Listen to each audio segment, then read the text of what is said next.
le bal des Miss va ouvrir. Aujourd'hui, nous recevons la première candidate inscrite au prestigieux concours de Miss Haiti. Il s'agit de notre Miss Vahina Oura, candidate numéro 1, Yorana Vahina Oura. Alors, ton prénom n'est pas commun. J'ai l'habitude d'entendre Vahine Oura.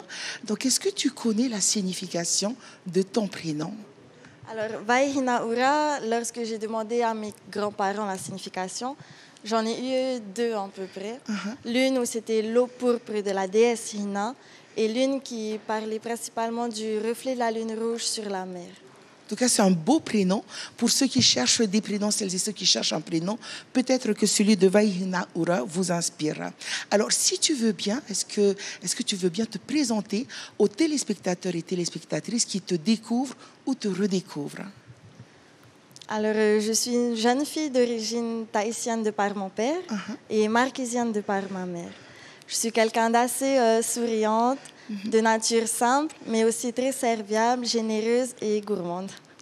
Faut pas Voilà. Je suis actuellement dans un groupe de danse marquisienne depuis quelques mois, où je peux vivre un bout de ma culture.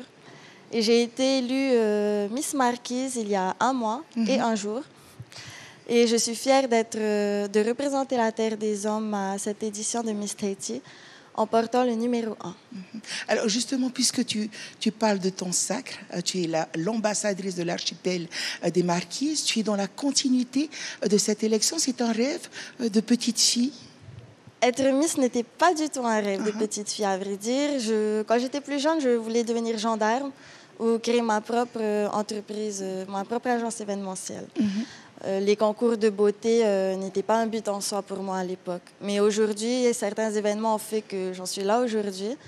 Et je suis fière quand même du parcours que j'ai fait. Et Miss Haiti, c'est une aventure en plus. Et je suis prête à la vivre pleinement, à n'en prendre que du bon. Et c'est bénéfique pour moi, pour la jeune fille que je deviens aujourd'hui.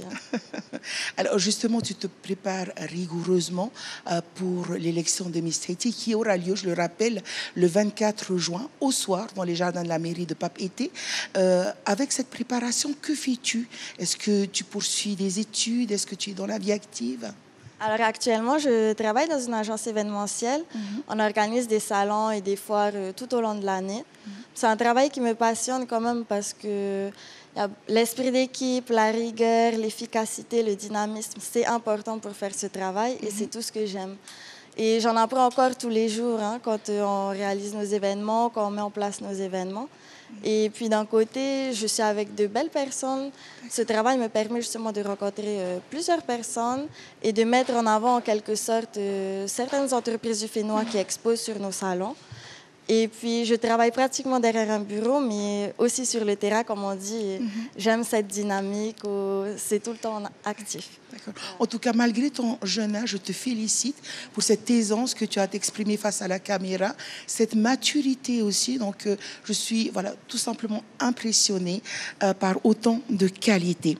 Alors, comme l'a évoqué Léana Fojra dans nos éditions, pour cette année, 4 femmes exceptionnelles seront mises à l'honneur lors de cette élection. Si tu devais en choisir une et nous en parler, qui serait-elle? Je vais vous parler de Théora Bowens, qui a été la première Miss Haiti, qui a été élue en 1960.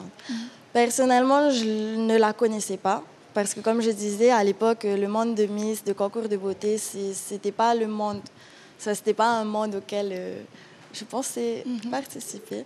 Mais j'ai choisi de parler d'elle parce que c'est une passionnée de sa culture. C'était une passionnée de sa culture, de par sa passion pour la danse et pour sa présence dans diverses associations pour l'artisanat et tout.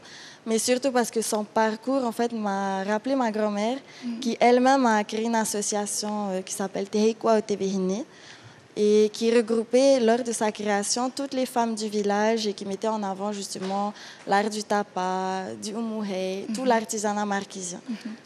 En tout cas, tu prends le même chemin qu'elle.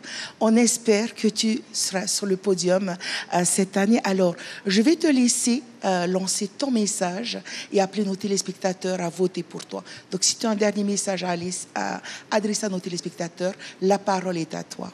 Alors, n'hésitez pas à voter Miss Tahiti 1 au 75 88, à me suivre également sur mes réseaux sociaux, Facebook, Instagram et TikTok. Et surtout, pour cette élection, j'ai décidé de choisir la couleur noire, celle que j'avais également pour l'élection Miss Marquise, mais ma couleur préférée. Donc, n'hésitez pas à venir en noir. Je suis sûre que tout le monde a du noir dans sa garde-robe. Merci à vous. Et toutes les informations qu'elle vient de donner viennent de s'afficher au bas de votre écran. Donc, prenez vos vignes et votez pour votre candidate préférée. Merci d'être venu sublimer notre émission. On te souhaite bonne chance. On se reverra bien avant l'élection. Donc, voilà, bonne continuité d'ici là. Vaihina Ura.